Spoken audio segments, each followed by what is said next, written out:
अभी आप सुन रहे हैं मैथिली धन की प्रस्तुति।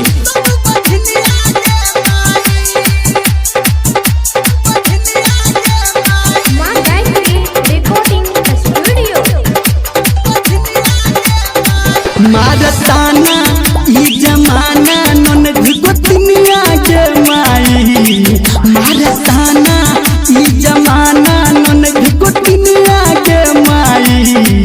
एगो ललना एगो ललना एगो ललना बिनु कहे सब बधनिया के माई। एगो ललना बिनु कहे सब बधनिया के माई। मारताना ई जमाना नन गोतनिया के माई, मारताना ई जमाना नन गोतनिया के माई।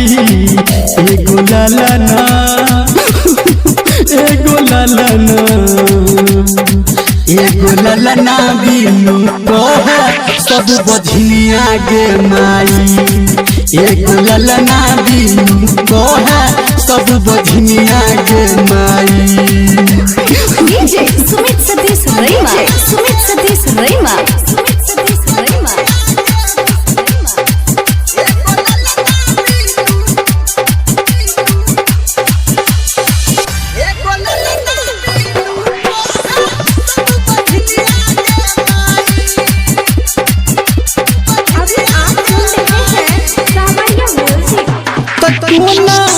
कोना के माँ हम जीवी देख करा के करा जोहरी या के पीवी।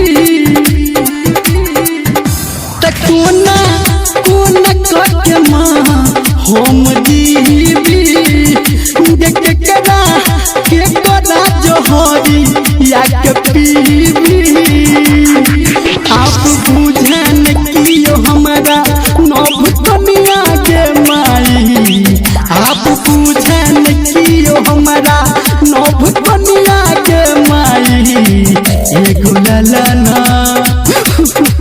एगो ललना गे मैं एगो ललना बिनु कहे सब बधनिया के माई। एगो ललना बिनु कहे सब बधनिया के माई। डीजे सुमित सतीश रैमा, सुमित सतीश रैमा, सुमित सतीश रैमा।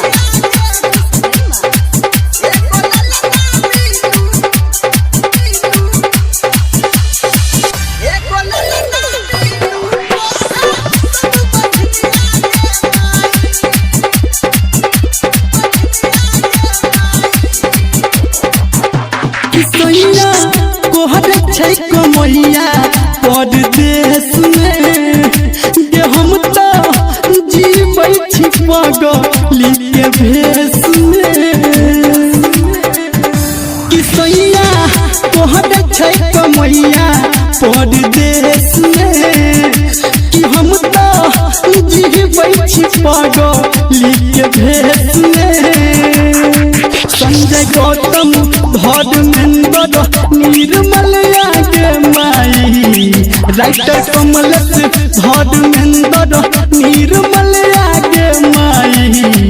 एगो ललना एगो ललना एगो ललना बिनु कहे सब बधनिया के माई। एगो ललना बिनु कहे सब बधनिया के माई।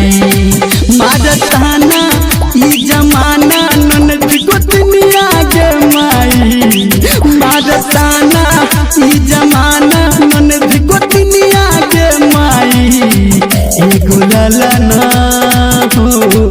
एगो ललना गे एगो ललना बिनु कहे सब बधनिया के माई।